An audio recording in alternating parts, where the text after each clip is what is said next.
Welcome, everyone, to the ComedySportz Podcast with your host, Christine Rollo Capriolo, and today's special guest, the chair of the National Endowment of the Funny, Beth Stax Melewski. Hello, my wonderful listeners. Welcome back to the ComedySportz Podcast. I tell you all every time that I'm super excited. All the times before have been lies. Lies! This is the most exciting. Lately, someone asked me, how come you don't have any women? Well, I have the ultimate woman on today. She's the one woman you gotta know and meet and love, and everyone loves her. The ultimate woman? You are! Oh my God, every man I've ever met in my life. Oh, that you says bring a lot. up you, Beth Stax Milwaukee. Yes. They're like, oh my God, I'm in love with her. Did you know every man is in love with you and every woman wants to be you? Well, I was probably in love with every man. So, hi, Christine. Hi, Beth! Beth Melewski, thanks for coming. Oh my God, thank you for having me. I'm so excited to talk to you today. And you're in person. Like, you literally drove in from Chicago for this. Yeah, because I'm tired of Zoom. I'm done. Yes, I was too. like- I taught on Zoom. I've interviewed Zooms. Yep. And I'm like, wow, you're going to come in person. Yeah, I mean, well, I love Milwaukee, and anytime I can come, I'm like, absolutely. So, Sweet. Just staying at mom and dad's. Mom and Dad now live way up north. Oh. They've lived there for like 20 years now. So, I'm staying at the Ambassador Hotel. Putting yourself Not up. the one Dahmer was at, I don't think. And well, there's like two on Wisconsin Avenue. There's like a real sketchy one, and then this one is really nice. It's like one of my favorite places. It's I don't Art think he's there Deco. anymore. No, It's been a while. Rest in peace. R.I.P. R.I.P. JD. Oh God. Beth Melewski, so I'm assuming born and raised in Milwaukee. You know how I know that? How? We went to high school together. We did, and also this is a great segue, a Dahmer segue, because I grew up in West Dallas. Well, so did he. Oh my God, did you date him ever? Uh-huh. You yep. were not his type. Don't No, say that. I was not. I truly can't. I was not his type. No. But I grew up in Dallas. I'm a Dallas girl. You're a Dallas girl? I am, I yeah. didn't know that. Yep, 87th and Greenfield, a couple blocks from the State Fair Park. Oh, okay. Parked All cars right. in the summer Nice. during the State Fair. Oh, boy. So that was your summer gig? Yeah, one of my first jobs. I sold jewelry. I sold like weird cosmetics. What do you mean weird? Like out of a trunk, out of a bucket? Well, it was in that like State Fair hall, and I was at this booth. I don't know why they hired like 8th grade girls. It's so creepy now thinking about it. But we were selling to women. Maybe we were freshmen. I don't remember. But yeah, I sold the cosmetics at the State Fair and jewelry. But I loved the jewelry. I loved it. I love the State Fair. My mom and I go every year, or we try to. I've never been a fan of the State Fair because it smells so terrible. How dare you, I ma'am? can't- I know. I'm a Wisconsin girl, and the State Fair doesn't do it for me. My husband takes our kids there every year, and it's the day I get by myself because I don't go to the fair. That's nice. Oh, we have like a routine. Oh, We yeah, spend some people, yeah. 8 to 9 hours there. Oh, my Truly, we are literally there for like 9 hours. And you watch the cows and the We watch the pigs cows. and- We do a drive-by of our old house. So yeah, I'm a Dallas girl, which also Dallas, which used to be kind of the butt of a lot of jokes, Yeah. I think is like hip hop happening. It's getting there. Yeah, it Yeah. really is, for sure. Because I subscribe to Milwaukee Magazine, and there's always, well, my mom did. Thanks, Mom. I subscribe to like every magazine that's not Chicago based, which is hilarious. But there's always like something in there about Dallas. It's happening. Yeah, it is. It's hip and happening. It's the next Bayview. That's what people say, or like the next Tosa. Like it's Right. the new artist hub. I'm like, Yeah. great, maybe I have to move back to Dallas. Buy your old house. That'll be trippy. that just made my stomach feel weird. Oh. So what Bizarre. kind of kid were you? I mean, before I met you in high school, you were a younger kid. I was a younger child. What kind of kid were you? I think I was pretty goofy. I think I was always entertaining. Did plays and stuff in grade school. Like was in. Well, I don't think we had a choir, but like I was a cheerleader, which is so weird. You were a cheerleader? Yeah, but I think everybody was. It was one of those. I was not. No, I meant more like when you were in 7th and 8th grade, you were like, okay, if you're a girl, you're going to be on the cheerleading squad. It was a little weird if you weren't, I think. So, Oh, so you're insulting me now because no, I meant in my specific grade school. Were you a private school girl? yeah, Oh, St. see, I was public school. St. Aloysius, yeah. St. Aloysius. Mm-hmm. All right. But yeah, so I was goofy. I was funny, older for my age, like always trying to make the adults laugh. And yeah, but then also, you have a similar story to mine, because then my parents were like, oh, you're not going to the public schools, because I wanted to go to like West Allis Central or Nathan Hale. Okay. And they sent me to Pius, which I was like, no. I was so mad about. I didn't know that. Oh, I my wish we God. bonded back then. We never like hung out back then. I don't think so. And then, but the switch was, I loved high school. See, and I hated it. I know you did. I know. I think we've talked about this before. I wish I could go back and Yeah. change my attitude. My dad wishes I would go back and change my attitude. I was angsty. I didn't like it. But it was different because I was public school girl and then I came to Pius and that was a totally different world. Yeah. And like I was really mad because all my friends were going there, but like it was a good choice. I Yeah. loved Pius. I think like, yeah, I mean, my parents did a lot of things right, but like that's one of the main things they did right was sending me there. It's a great school. It's great. I'm not dissing on Pius. Right. But I'm just dissing for on you my personally. attitude. Yeah. Right. Yeah. But I was also athletic. Like I played basketball, which, Pius had this ridiculous basketball team. Were you on like the varsity basketball team? I was not. That's kind of where the shift happened. So like I played freshman and sophomore year. Okay. And then junior year, they were like, well, yeah, you'll make varsity, but you'll probably be like third string. Okay. And that's kind of when the split happened for me of like, oh, I want to do stuff. Like, I don't Right. want to be on I the don't bench. want to sit on the bench. Yeah. So I think I auditioned for one of the plays. Okay. And then that kind of really kicked it into gear, the acting and like the performance part. Okay. So yeah, I didn't want to sit around. Right. Even though they were a great team, I'm like, Sure. I want to do stuff. So yeah. So Yeah. that's how I got into kind of like the artsy part over there. And then is that how you learned about comedy sports? Because Pius had a great high school league team for comedy Yes. sports. Is that, or had you heard of it before that? Oh, yes. People are always shocked. Do you find people are shocked when you talk about the high school leagues? They're like, what? Like from other cities that don't know what that is? Oh, people are shook when I tell them we had this amazing high school system. They're like, you did? But I remember my mom and I went to see a show at Cultz's, which was probably, when did the Space on Jefferson open? Let's see. Cults was the last year there, I think, was the 91-92 season. Okay, so then Because 92-93 was the first year on Jefferson. Okay. And also, do we pluralize it? Is it Cultz's? Cults? Cults. There's no Cultz's. zizzes? When I was a kid, I Zizzes? used to say, could you please cut it at my meat? Because I couldn't. Oh, I like that. Yeah, but you just did Cultz's. Cultz's. Cut it at my meat at Cultz's.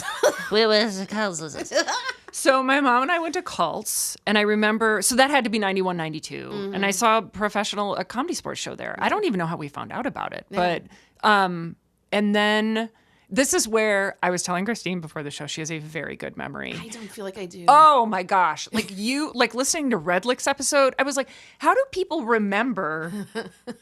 I think Mark, that's when I threw my AirPods out of my ears because Mark was like, the Space on Jefferson opened November 2nd, 1992. Like he knew the exact, I was like, what is happening? Who are you? I don't remember any of this. So that kind of stuff is muddy. So I Yeah. know we went and saw the show.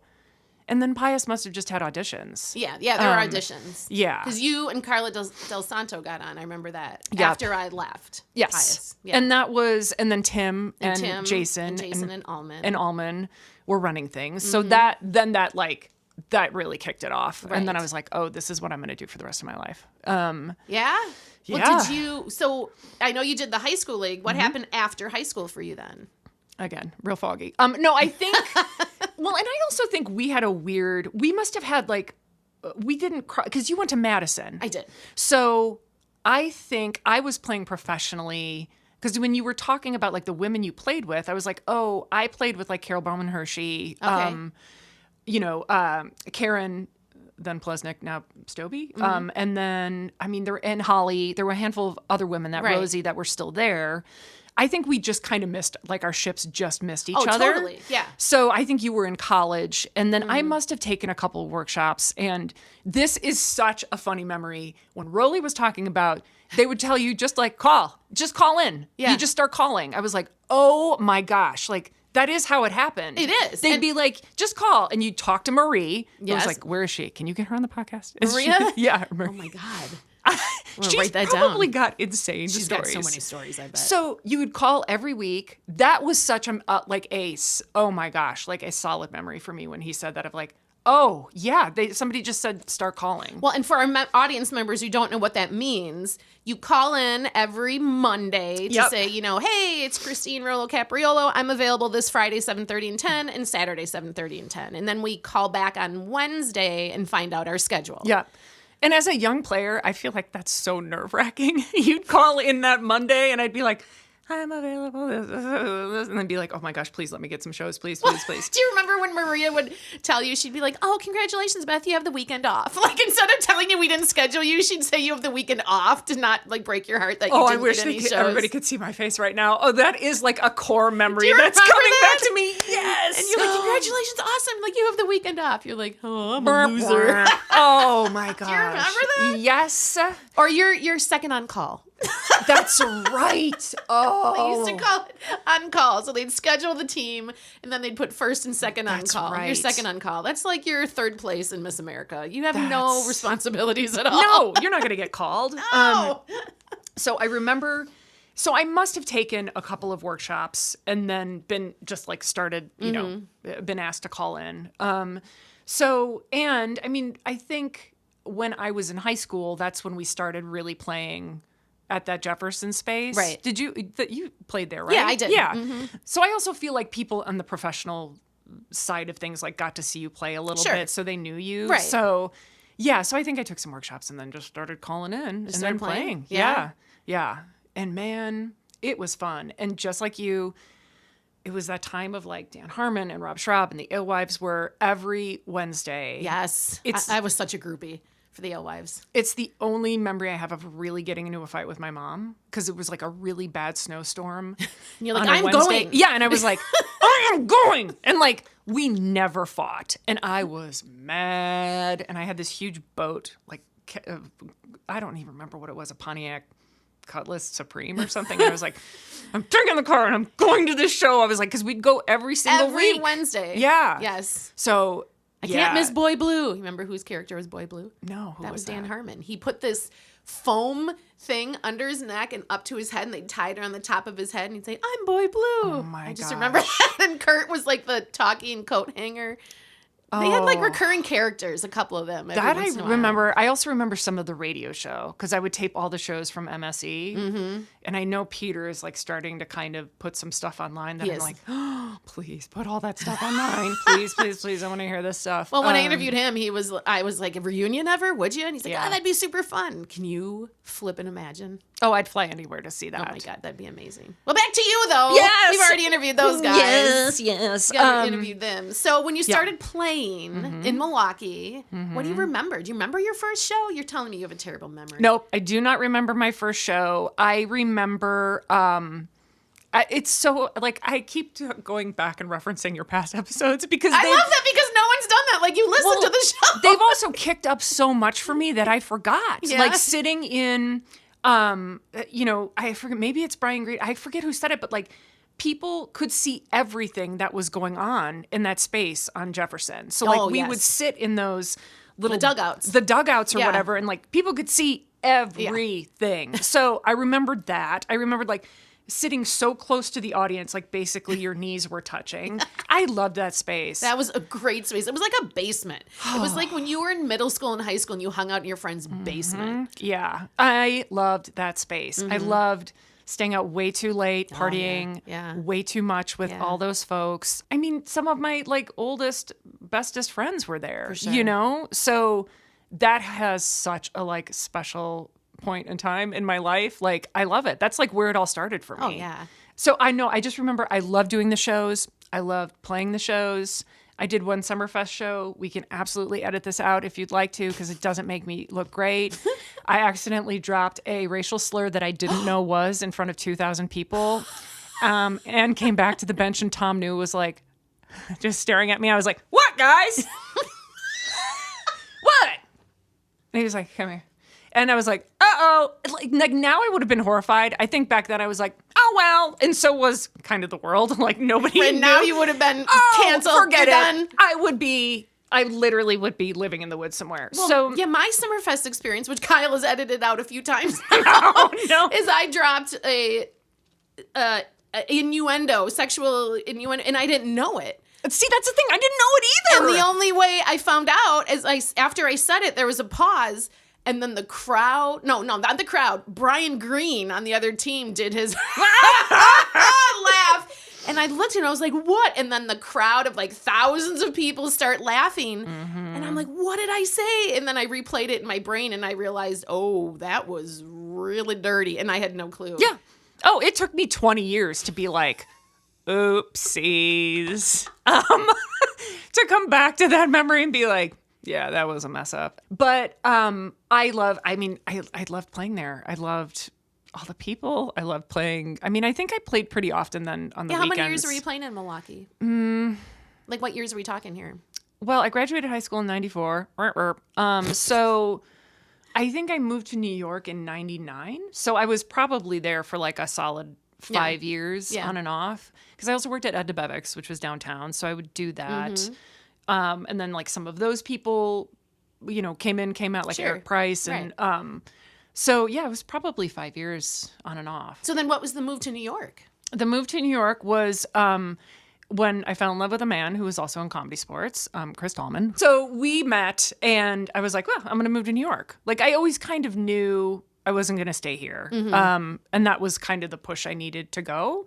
So I always say like being in Milwaukee was my first real like comedy education. Yeah, for like, sure. Like those dudes, like it's amazing who we got to play with. Oh my God. Do you remember who did you play with in your first couple of years? Oh, I mean, all the old school guys. I mean, there was like that whole faction of like Joe and Angelo and Brian. And then there were like the Alewives dudes of like Harmon and Schraub and Bo Johnson and Mundy. Like just to get to play in a mix of all. And then plus my friends of like Tim and Jason and Brian, you know, like it was just this mix of people that you were like, this is incredible. Yeah. And I love ComedySportz, and we'll get to like how that has traveled and through my life and how I still use it now. But like, I was also seeing the Alewives do different things. So they were writing sketches. They were doing like a different kind of comedy that I was like, this is interesting. So I moved to New York and played ComedySportz there and then got to play with a whole other group of dudes that was like, I keep mentioning dudes, I feel like, but there were barely any women too. I know. So like even in New York, it was like me and Mike Rock and Josh Lewis and all those Bert Furshner guys. Bert Furshner's, yep.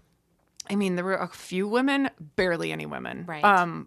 That were in New York, and Eric Noble and Colton Dunn and Alex Shapiro, who I think Shap still won't talk to me because I didn't ask him to play my final show in New York. I love Alex Shapiro. I do too. I knew and played with him in Madison, and I message him all the time. And Shap, if you're listening, don't hold a grudge. I'm sorry. I think he refuses to speak with me. And Dave Levin, I love Dave Levin. I had a little bit of crush on Dave Levin for like a hot minute in Madison. Yeah.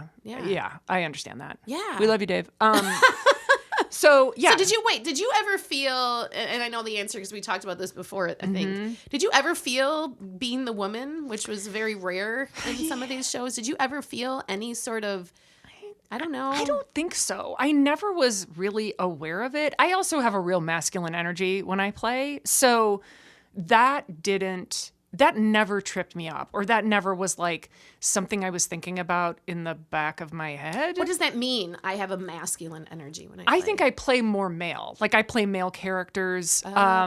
I feel like, I just have like I don't know. I feel like I have a more male energy. And that's not to say like women, don't have like confident energies, but I don't know. There's something about men that like present more confidently, and you know what I'm talking about? Like, yeah. So I don't know. I think I always presented more male. So like maybe the audience, because they're misogynist jerks, like connected more with that. So I never felt any weird energy from the audience of like, there's a woman up there. Well, maybe to say you present male just meant you had confidence. Maybe. I mean, could that just be like, because and that's not throwing shade at any women. Right. Do you know what I mean? Because I think the women absolutely had confidence, but like it just never, and throughout my career, never crossed my mind of like, oh, I'm a woman doing this. I'm more like I'm a person doing this. So yeah, I never felt weird about it. Okay. And I'm sure there was like, I'm sure there was weird stuff that happened, but I think I was just like, here I am, I'm playing, I'm having a ball, like that. Yeah, it's just never been a thing for me. Okay. Yeah. Well, good on you. Thanks. Thanks. And I always feel bad kind of saying that because I feel like I should be representative of my people, but I'm like, I don't like. No, I'm just curious because, like I said, there's such few women. The latest feedback I got in the podcast is, where are all the women? Yeah. And I said, yeah, well, not many. Yeah. There's some. Has it changed? Oh, yeah. Okay. There's more. I mean, if we're still looking like old school, long time ago, I interviewed like Mia Roberts and Diana Delaney and Holly Ignatowski, and I was interviewed, and, but back... Yeah. A while back. I mean, now you go down there and there's like almost more women than men down in Milwaukee. I'm so like, great. Oh, what's up, girl? Yeah. It's pretty cool. Yeah. And so when I talk about how it used to feel or things that would happen, they're like, I don't know what you're saying. Yeah. I'm like, what? I know. Yeah. It's, well, I'm really glad to hear. And I'm not playing anymore, but I do keep eyes on, like, even Chicago ComedySportz feels like they have a ton of women. Like, it feels like women have saturated the field much more, which is really honestly, good. I think people have in the spotlight paved that way. You got Tina Fey and Amy Poehler who are, doing Oscars or whatever shows they're, and so I think that paves the way. If it's in the public eye, in a way, it's like, oh, it's more acceptable. It's okay then. Yeah, totally. Yeah. I really think that has something to do with it. Oh, absolutely. Yeah. And then in a way, it's like everything's changed and nothing's changed. Exactly. It's all gotten better and it's all gotten worse. That's it. There's no in between. So you're in New York. Yeah. And you're playing with the whole crew from the Bird Firstners. Yeah. And then your ultimate goal, your goal, were you like, I want a movie, I want a TV show, yeah. I want to improv, or what was your goal here? I think my ultimate goal was to do like TV and film stuff. I think had I stayed in New York, like that's when UCB and all that stuff was starting to happen. So that might have been something I did, but then I decided to move to Chicago because Chris had moved to LA and I was like, I'm not ready for that. And so my best friend from high school at this time moved to Chicago and I was like, I'm going to come back and come to Chicago. So, and then for the first year, I didn't really perform, or I was driving up to Milwaukee and performing. I didn't really I was like just working a regular job and I was like, I'm not ready to take classes here yet. Yeah. And then... But you did Second City in Chicago eventually, didn't I you? did, yeah. And then like the next year is when I really started to like, the career like started to unfold. Yeah. So did stuff at Improv Olympic for a really long time and then auditioned for Second City multiple times and then got on their touring company. And then that, again, like just kind of unfolded and exploded. So... I did, toured. I did a show in Denver for a year. I worked on their cruise ships for a year. Did their one of their main stages over there for 2 reviews.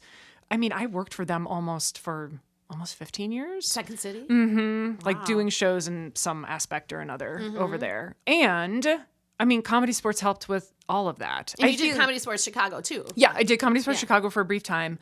And then that stuff, I feel like the vibe in Chicago it's much better now, and I think like ComedySportz gets kind of looked down upon from like the long form people or the people doing we talked about that or heard you guys talk about this, but like when I got to Second City, I was so grateful I had this background because people struggled with introducing games or like hosting games. If we would do like a short form game in a set, people really struggled with that stuff. And they struggled with the short form piece of it because they hadn't done it before. So I was so grateful to have that background. Well, so what's the difference then doing ComedySportz and then going to Second City? What's the difference between the two? So Second City does mainly scripted stuff. And the way the way that we would write the scripted scenes would be through improv. So there would be a scripted show, and then after that would be a set. And we could either... some nights we would just improvise straight out. And like if there was an idea or like a nugget from there, we'd pull that out and try and write it. And then we'd improvise it and kind of have like a framework for it the next night. And it would kind of take shape like that. The written scene would. So it didn't start with improv, but it evolved into kind of repeating it, practicing it, and coming up with a good scene. Yes. Yeah. Oh, I didn't even know that. Yeah. And then we would sprinkle in like improvised scenes or like sometimes longer improvised scenes or improvised games within the show. And so that's how Second City gets all of their material. All of their written material is through improvisation. That's amazing. Yeah. It's pretty awesome. Okay. So I was so grateful to have all of that background. Yeah.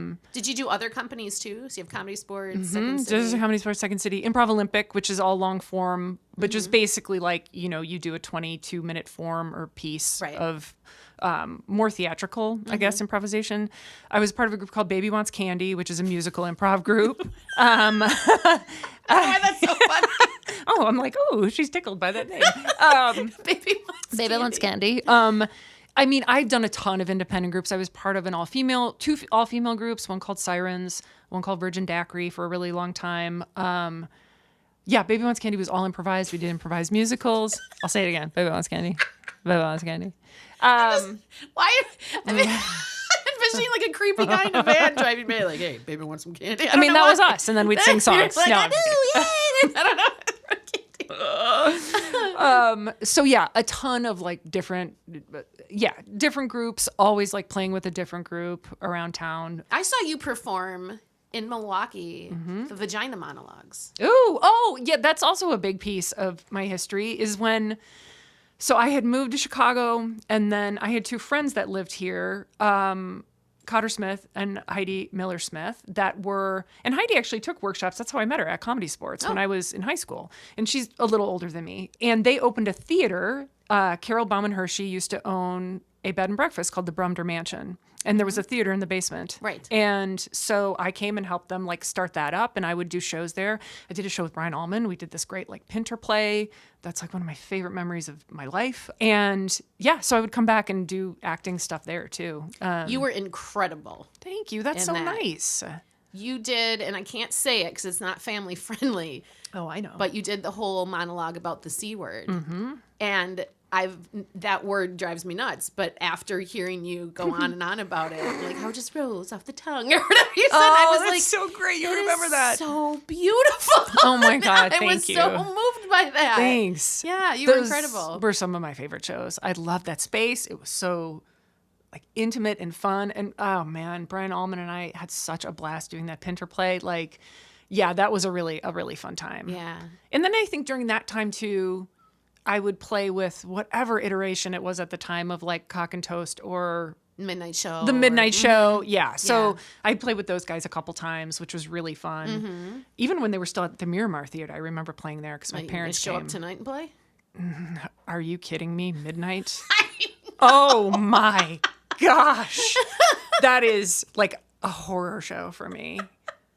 I mean, truly, I'm like, somebody asked me to come see their stand-up show at like 11 o'clock last week, and I was like, absolutely not. Are you out of your tree? No. Whenever I do ComedySportz, I'll be available for the 7:30, but not the 10 because Mama can't stay up that late. That is too late. And then, but I think of when we were young. Oh. I'm a teacher, so I'm up ridiculously early. Yeah. 6 a.m, teach all day, come home at 4. And then I would do the 7:30 and 10, not get home till 3 a.m. because we'd all go out. It's wild. And then, then it was like, no big deal. I'll be fine. Now I'm like, if I am past, like, I feel like, remember that Seinfeld episode where Kramer had to poop, but he couldn't find a bathroom? And then he's like, Jerry, I missed my chance. Like, he just couldn't poop. That's what I feel with sleep. If I am not in bed and doing my routine and like reading and lights low and going to bed by like 9:30, if it is like after 10, I've missed my chance and I'm tossing and turning all night long, angry because I missed my opportunity to fall asleep. Oh yeah. So the last time I did the midnight show, I just stayed up the entire night. You did? I did. I couldn't because I didn't mean to. I did the midnight. I was down there. Alan Guskowski was like, hey, do the midnight. And I was like, oh, I don't know. Like, come on, do it. And I ended up doing it. My God, you have children, woman. I know. So I wasn't done with the show till 1 or whatever. And I stuck around till bar time. And then I got home. I was still 4 a.m. I'm like, this is pointless. I'm never going to fall asleep. Because you have that, like, the energy. Oh, yeah. And You're just got like, the adrenaline. Yeah. If I have something that's, like, rolling into something else, I'm like, if you asked me to do, like, a midnight show now, I'd have to be like, okay, I have to do another show before that, or like go to dinner or do so, like you have to prep yourself. Yeah, I can't. I mean, I know we would just like roll up at midnight, like have been at home and been like, yeah, now we're gonna do the show. I'm like, oh, that sounds awful to me. Aging. That's a true phrase. Youth is wasted on the young, right? Truly. And if somebody asks me to do a show now, I'm always like, what time is it at? I'm like, oh, okay, 7 o'clock. Whew. I'll be done at 8. I'll be in bed. That's exactly. Dave and I went to see Boy George Culture Club, a concert a couple years ago. And we were in, and we were the youngest by course. probably 5-10 years. Yeah. You know, and we're in our 40s.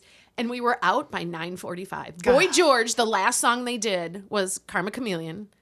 And he left halfway through the song. He was too pooped to finish. God bless the you, band Boy George. finished, and we were out on the street by 9:45. And I turned to Dave. I'm like, "This is my kind of show. We are like these are old people in their seats, and then home in bed by 10:15. See, that's a dream. It is. Way to go, Boy George. See, this is what I'm saying. Okay, all 80 stars that we love do concerts where you don't have an opener. You perform at 5 p.m. There you go. There you go. You're You're done. back home. You're ready to go. God, we're so old.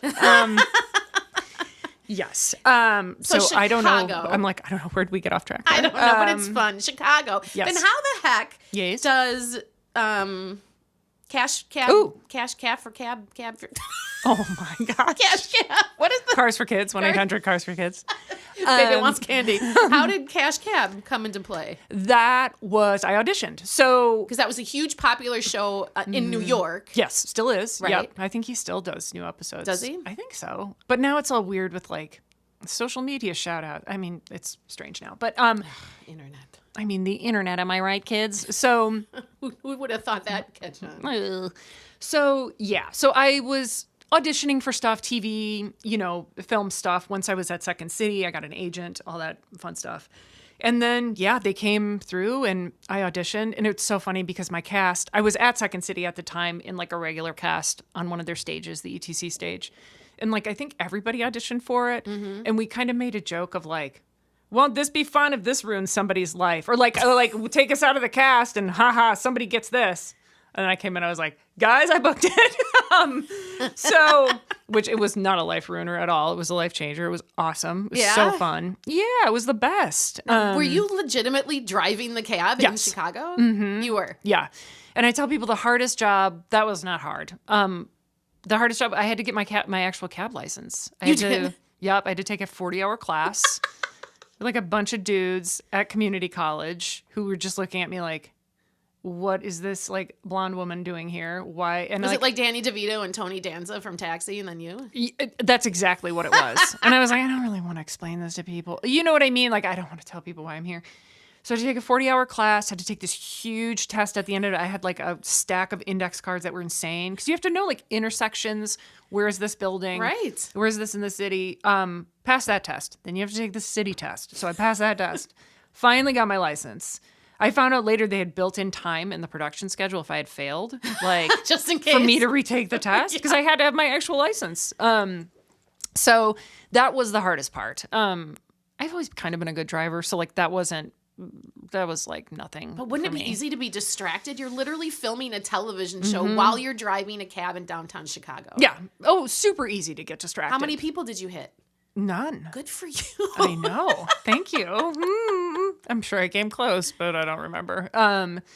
Yeah, it was a blast. I loved it. We did one season. I think this is going to sound like way too many episodes. 20 episodes? 22? That sounds like way too much. But I think it was 30 something. I IMDb'd you. You did? I did. Stalking on you a little bit. I always stalk my guests. Okay, stalk it up. A little bit. I'm pretty sure it was like in the 30s. Wow. So yeah, so I did that. That was a blast. And then after that was over, I thought, well, now if I'm going to move to LA, this is when I do it. 34 episodes. Really? 34. Oh my gosh. Yeah. Where are those living somewhere? On like a DVR my parents have probably in their basement. You're doing a VHS tape in a Seriously, basement probably. in West Dallas. Yep, that's exactly it. It's cold storage somewhere. Right. I don't know why it's cold.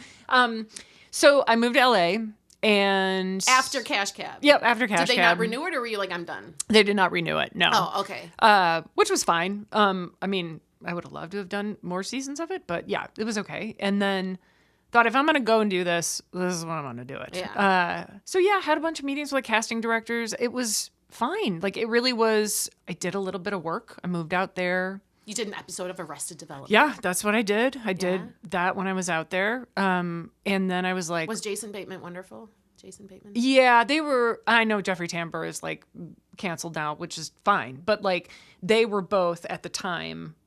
I was just sitting in this room kind of waiting to do my scene, and Jason Bateman and Jeffrey Tambor were like in the room with me, just on their cell phones, like talking about baseball or something. I was like, oh my God, this is so weird. Yeah, but yes, he's very nice. Very seems like a nice person. Nice dude, yeah. And so it actually was like the turning point was driving home from that gig. I was like, well, that was fun.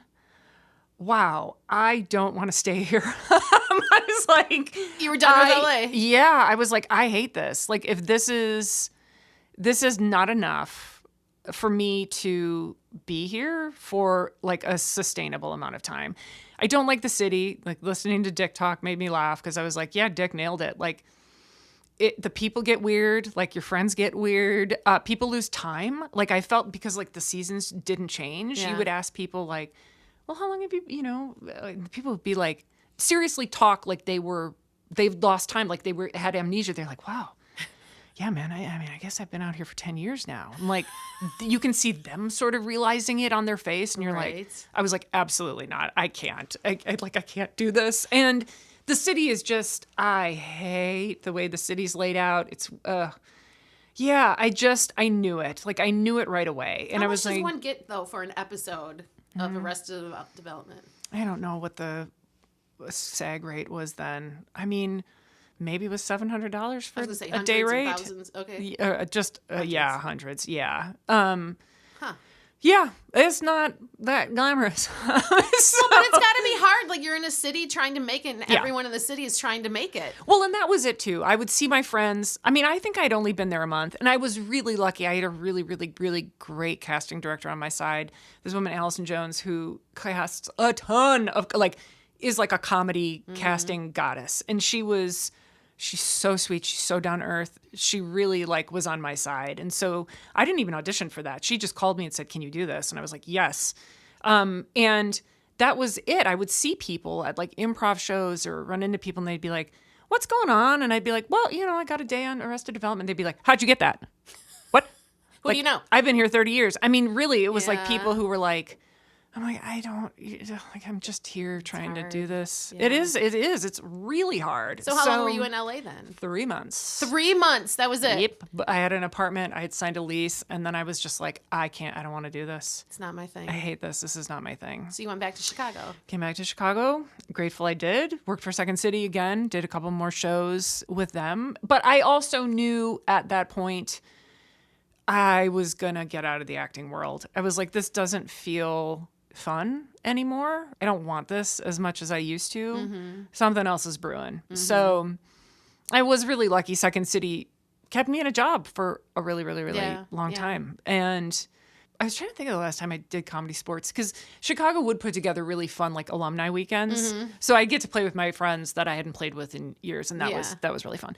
But yeah, Second City kept me working. And then I just knew at some point I was going to have to start saying no to it all if I really wanted to like make a shift, like to figure out what I wanted to do with my life.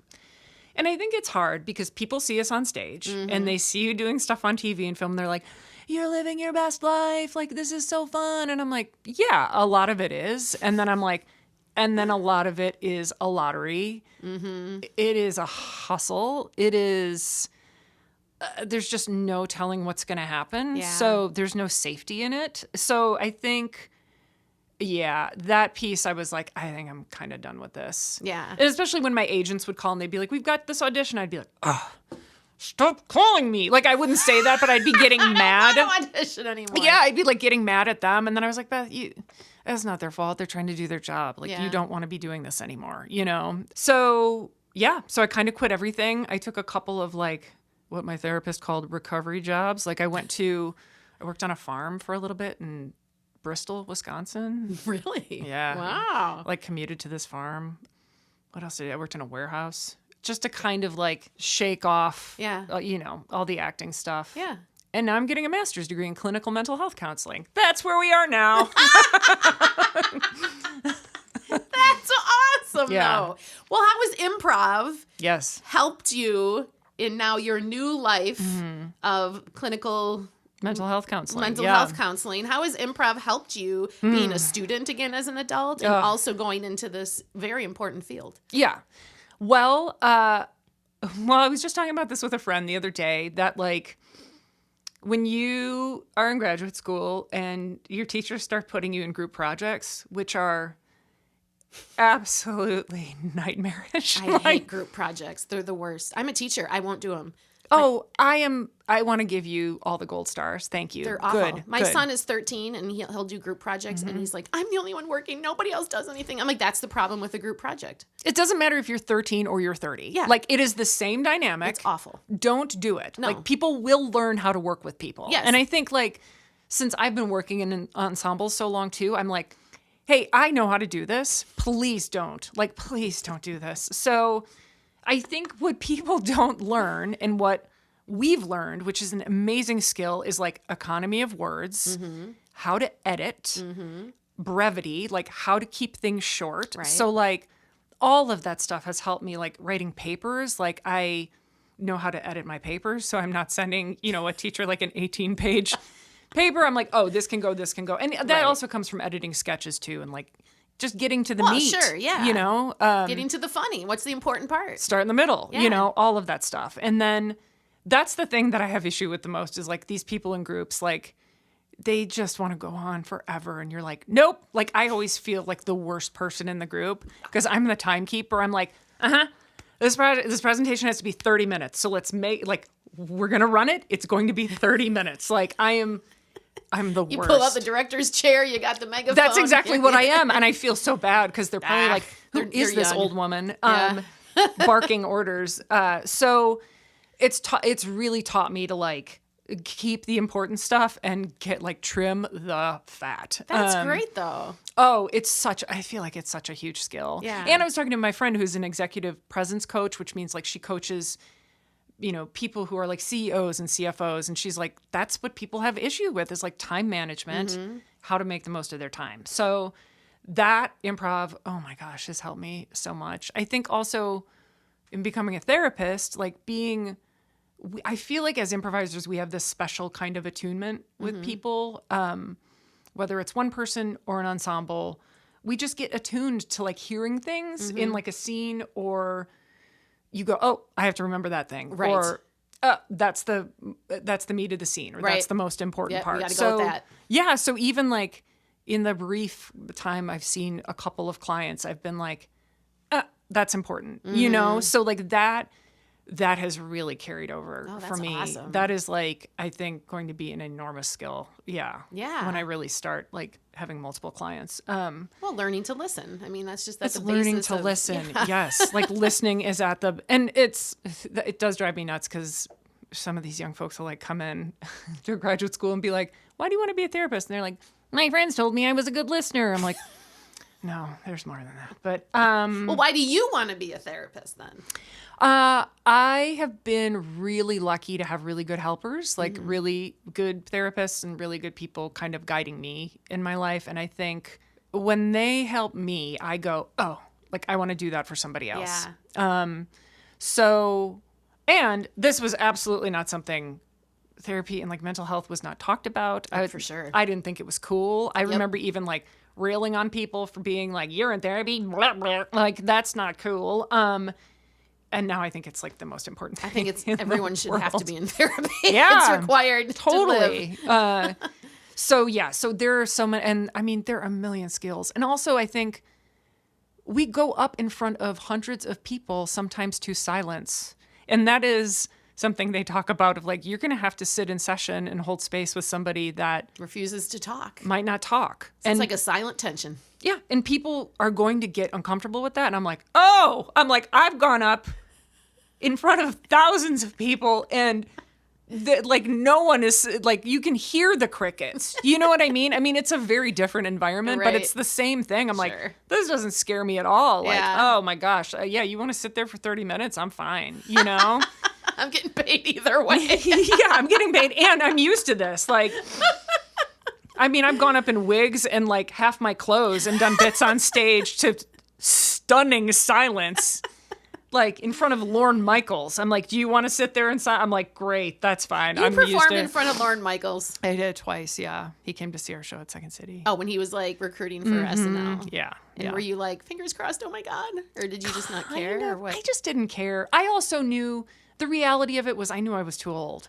I was like already 33 or 34. So I was like, That's a shame to say that's too old. I know, but it's true. I was like, oh, I know I'm way too old. And I remember I was supposed to go to a wedding that weekend and my cast had asked me to stay. so we could have like our full ensemble intact and we didn't have to have an understudy. And I was like, okay. But yeah, so, and that, it was fun. We really loved our show. Like, we were proud of our show. So, but the thing was, in the set, I think I did do a monologue. I forget now, because we were trying out new material about like being Canadian or something. And he's from Canada. And I was like, oh, this is terrible. And it tanked. So again, I'm like, if I can do that, you want to sit there and cry in front of me for 45 minutes, please. It is a box of Kleenex. Oh, I'll take it. I'm like, that's great. Yeah. Well, when you were on stage in ComedySportz, what do you think was your strength as a performer? I think my strength was I do not care what game we play. Yeah. I'll do anything. Yeah. Truly. Yeah. You want to play Game-O-Matic? Every game? Please. Like, I actually like embrace that stuff. Yeah. I love that stuff. Yeah. So whatever you throw at me, I'm just going to take and use it and do it. And let's just have fun. Yeah. You just go with it. That's the one thing I've always told people of, like, if this starts to not be fun for you, you need to step away. Right. Because this is what this is. It's all fun. Sure. Yeah. Sure. Well, how do you approach building a character in a scene? God, good question. You know, you get a suggestion, whether it be short form or long form, but you get a suggestion and you're playing whatever game and you're doing a scene, go. I don't know. Maybe it's something physical, like just a little crick or tick or something. It can be physical. It can be the word, like, inspires something in my voice. You know what I mean? To change my voice. This is all stuff I haven't thought of in a long time. This is great. So yeah, I really do. I feel like I do come from an organic place. Like, I don't like pre-planning anything. Right. Yeah. So it really can be like whatever inspires me to just hop up and change a voice, change a physical. Yeah. Looking at it like another player, you know what I mean? Another member of, like, oh, I'll mirror what they're doing, or I'll do, see what happens. Yeah. What was your favorite endowment in, like, a mega replay? Did you like emotions, accents, age? What was your favorite thing to get? I think I like styles. Like, if we would get different styles, either movie styles or theatrical styles or musical. I love playing musical games. I know people hate them. Well, you played in Chicago a lot. And I talked to a Chicago man last time, and yeah, Chicago is great music. Yeah. Right? They have the great musical games that they do in Milwaukee. Yeah, I also like listening to James Bailey's episode. I'm like, oh yeah, like that. LA used to do such great musical games. So yeah, I love a musical style. Yeah, emotions are fun, but I like the more style stuff. Yeah. Yeah. What's your favorite ComedySportz game? Oh, I love Blind Line. Yeah. I do. I love Blind Line because I think it mixes everything that's good about a ComedySportz game. Like, you get the audience involved. You get to do an actual scene as the ensemble. Yeah. And you get to, like, justify all this bizarro stuff that the audience has given you. So, like, they get to play, you get to play. Yeah, I think it, like, encapsulates everything that's good about it. And sometimes the lines fit. Oh, exactly. Yes. It's weird. I feel like there's never been a time, like, at least one line every Blind Line game is going to hit perfectly. Is going to hit and fit perfectly. And it's weird. And the crowd goes weird. Nuts. Yeah, they go crazy. Yeah, the crowd goes crazy. I love Blind Line. Well, yes. If I gave you... Here, let's play a couple games here. Oh, I can't wait. If I said pick two of these, two ComedySportz games. Oh, this is so exciting. I get so jealous when I'd listen to people play this on the podcast. Okay. I love that you're a fan. That makes me so I am a happy. huge fan. Okay, this is also hilarious because I'm not going to know half of these Well, games. if you don't know, just throw it back and pick a new one. But pick two games. Oh, okay. And if we had to play one, which we're not going to, maybe someday we'll figure out improv without visuals. God, Which one would you rather play? I hate both of these. Okay. I was like, I could have a 20-minute argument with Christine about forward reverse. I hate forward reverse. I love forward reverse. I hate can't. pun games. Are you all 185 and Products International crap? Because I that love is pun my games. hell. I know, I love pun games. That's why we never played much. Like, It also, like, goes against what you would think I would like, but there's something about a pun game. my brain doesn't I don't work. know. It doesn't do it. I love selling it. I love trying to sell stupid stuff. I can't do it. Oh, I love You heard it. the story, Brian Green and I, first time I ever played Products International. I think it was Cereal. Yep. And he's rocking it. And then I said, time to head to the bran muffin. But see, I love it when stuff like that happens. I just didn't get it. I couldn't do it. And he just does his Brian Green laugh, which then the audience laughs because he's entertained. And in my head, I'm like, I don't get it. I love it when stuff like that happens. Okay, so we have slow-mo and countdown. Countdown, absolutely not. And then... She just threw it. Yeah, no thank you. Now, is slow-mo where you have two people doing something and then two people are you doing the whole scene slow? No, two people are doing it in slow motion. Like you get an activity, like a household chore, like vacuuming. Oh, and then somebody's calling it, like being the color and then commentator. Being the commentator, and then the two people are doing it in slow motion. Slow-mo all day long. All day long. All day long. And I do either role. I'll either do I'd probably prefer to be the commentator, but I think, I do slow-mo over countdown. Okay, so any explain day. Countdown. Why do you hate Countdown so much? Did it do you wrong in the past? No, I think there's something about stuff like forward reverse. It was also interesting to hear Dick's take on this. Like stuff like forward reverse and countdown where there are like, I don't want to say gimmicks, but there are built-in things where you're like forward reverse, even if you don't, and I know it's for the audience, but like, even if you remember the whole scene, maybe at one point you're going to trip up part of the scene because it's going to make the audience laugh. And I'm like, no, like I am like a purist. I'm like, I don't want to put any of that stuff in there. And countdown seems like one of those things where you're like, I got to be wacky here because we only have 5 seconds. Do you know what I mean? So you don't like the shtick of a game? I don't. But I like pun games. I know I'm a weird I'm a Venn diagram of weird. I am you don't like the shtick, but yet a pun game. Wow. I will play a pun game all day long. Really? I'm a Venn diagram of strange. That's great. I'm gonna buck the system and pick one more I think you should. And just see what happens. I think you should. Ready? Yeah. Changing styles all day long. I'll play it. Okay. I think we'll just sit here and play this all day. Pick two wait. of these. Oh yes. Would you rather? We're gonna do a couple. Would you rather? Because you're so fun. Okay, thanks. Pick two of those. Would you rather? See, I should have been like Brian Green and brought my readers. Would you rather drink a milkshake from St. Bernard slobber, or only be able to drink prune juice for the next year? Oh, milkshake and dog slobber, Bernard slobber in a second. No. I'm a dog person. I've probably eaten so much of my dog's spit. Just kissing my dog. I'm like, prune juice for a year? Oh, no. Your poop would be incredible. I'd say I'd be running to the bathroom every 5 seconds. No, the St. Bernard slobber. And in a milkshake, I don't have to drink it straight? Yes. That's true. It isn't. It's an ice cream. Yeah. That's Mix true. that slobber. What's your favorite Cops Custard flavor? Are you a Cops Custard fan? I do. I've actually been thinking, well, I'm going to have brunch with my friend tomorrow, but I was like, if I wasn't, I would have probably gotten like a cheeseburger and a custard on the way out. What's your favorite flavor? You haven't been here long enough to remember. I don't think so. Girl, mine used to be mint chip, but Turtle Sunday's taken over. Oh, really? Oh, sweet Jesus, it's heaven in a cone. See, I'm like a birthday cake person, so I think they have a birthday cake flavor? See, there you go. There Anything you go. with like a confetti or like a yellow cake, I'm in. All right, here we go. Yeah. Pain, fear, and discomfort, appearance and embarrassment, food ingestion, ethics, intellect, or random. What category do you want for Would You Rather? Oh, pain, the first one. Pain. Would you rather be in a portable toilet as it is accidentally knocked down a small hill? I truly can't. Or spend a night in a body cast after a vacuum bag's contents are poured inside? Oh, body cast. Yeah, that doesn't sound terrible compared to being in a porta potty. That could really have an injury aspect. You need a therapist after that, exactly. Am I right? I was like, now if it was something like I'm going to put roaches in the body cast, then I'd be like, you can throw me down a mountain. Or centipedes. No, those make you. me swear and cry uncontrollably. Oh. Yeah. Would you rather eat pizza as your only food or drink fruit punch as your only liquid for the rest of your life? Oh, God. That one's hard. I think I'm going to have to go fruit punch because I think if we're really going to take this seriously, I think the health aspects of it, if we're really looking at this as serious, I think the health aspects, I think you'd be less likely to probably die in 2 years from drinking fruit punch. Like pizza, I feel like you'd be like, you can I can't do this. Dave makes an amazing fruit pizza, a dessert pizza.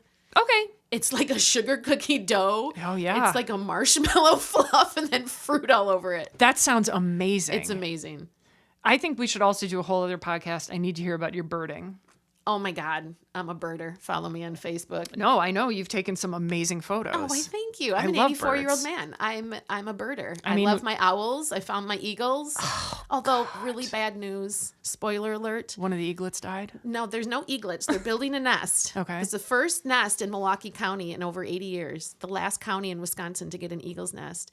The mama eagle was found on the ground. She's got the avian flu, and they've captured her, and now they don't know if she'll make it. Mama. I know. I'm heartbroken. What a way to end. Let's end with a lightning round. Okay, here we go. We're about the same age. Yes. All right. Ropers or Furley on Three's Company? Oh, ropers. Ropers. Nice. Favorite Golden Girl? I gotta go with B. Arthur. Nice. She's a bad ASS. She I know I is. can't swear in here. Yeah. She is. I'm actually shocked I didn't curse on this podcast. Okay. Where's your dream place to live? My dream place to live would be probably where my husband and I got engaged, probably on Oahu, somewhere in Hawaii. Oahu in Hawaii. Yeah. Or maybe Charleston or Savannah, but everything's going to get eaten by climate change. So we're all going to die. See, now we were going to end on a good note. All right. Well, let's end on your story. Beth Stax Melewski. Where did Stax come from? Well, now this isn't going to be a good ending because this is going to have to do with borderline sexual harassment. Is it your breasts? Yes, I think Todd Bishop and Bill Bartell.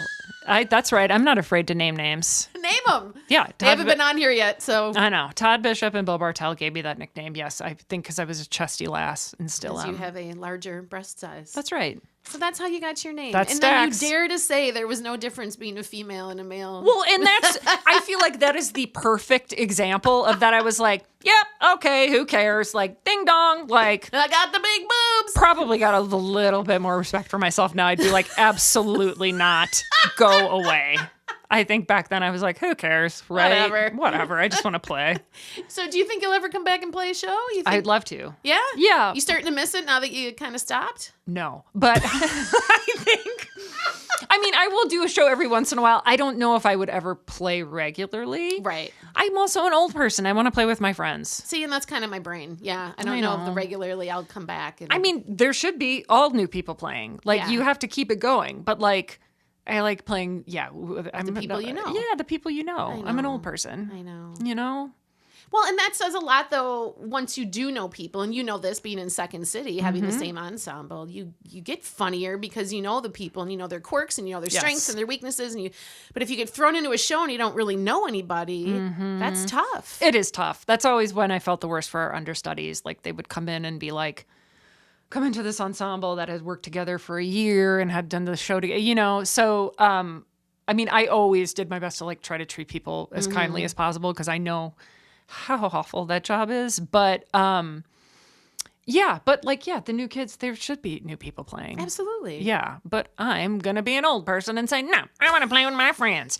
We also got to do a fun show at Pius a couple years ago. Oh, my God, that's right. That was strange. It was super strange, but real fun. Yeah, everyone in Milwaukee went to Pius High School, and I didn't know the person. There was a guy after Gladys Harvey pulled together some alumni show in their new amazing theatrical performance space. Yep. And a whole bunch of us. It was you and me and Tim Higgins and Brian Ullman and Tom Clark. Yeah. And a Demore brother. One of the Demores and some other guy I didn't know. And we all just did a bunch of improv. And then some people did stand-up. And did you ever do stand-up? Very briefly in New York. I took a class and then I was like, no, I don't like, it's actually the thing I worry most about being a therapist. Like, I like ensemble work. I like being with people. Yeah. So the one-on-one, like, work where, like, I think I'm gonna get lonely, but we'll see how it goes. But I feel, I just like ensemble work. I like working with folks. So how long till you move back to Wisconsin? I don't know. I'm trying to convince my husband to do it. Is he a Chicago guy? No, he's a Massachusetts guy. Oh, he's from Western Massachusetts. So I think it's an ongoing argument. We need a therapist. Yeah, we need a guy help. Well, Beth, when my therapist retires, I'm going to call on you. Hey, I can't do it ethically, but give me a call anyway. I bet you would be amazing. Thanks, Christine. Beth Melewski, thank you so much for coming and doing this. Thanks, friend. This was a blast. This was so much fun talking to you. Thanks. And I think maybe you'll just have to be here every time and you'll be a co-host from now on. Okay, I'll be that. So Thanks, Kyle. You're sitting in your room. You're what in your room? You're sitting in your room. Everybody, thanks, Beth Melewski. Hey, everyone, catch you next time. The ComedySportz Podcast is produced and engineered by Kyle Hanneken. Our announcer is PJ Rockwell. Feel free to like us on Facebook and follow us on Instagram. Comments and inquiries can be sent to the ComedySportz Podcast at gmail.com. Created and hosted by me, Christine Rollo Capriolo. Thanks for listening.